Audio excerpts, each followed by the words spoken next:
Bro நேற்று mobile service பண்ணிட்டு போனேன், ரிட்டன் ஆனே ஆகலை. என்னென்னு பாருங்கள். மறுபடியும் காசு கேட்காதீங்க. அதெல்லாம் எதுவும் கேட்க மாட்டேன் பிரதர், இருங்க பார்க்குறேன்.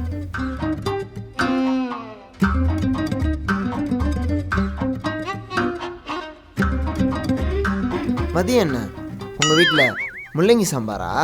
அது எப்படி உங்களுக்கு தெரியும் பிரதர்? ஏண்டா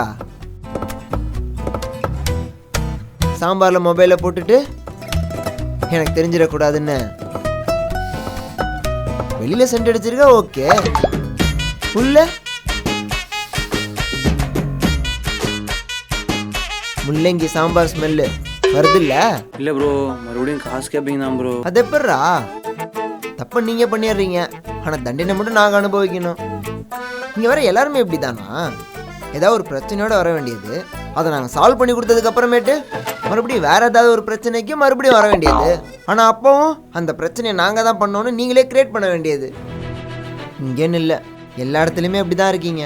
இந்த ஒரு வாட்டி காசு இல்லாமல் சரி பண்ணி தரேன், அடுத்த வாட்டி வரும்போது மொபைலில் ப்ராப்ளத்தோட வா, ஆனால் நீ சரியாயிட்டு வா. அப்போ சாம்பாரில் விழுந்த ஃபோனை சரி பண்ண போடலாமா?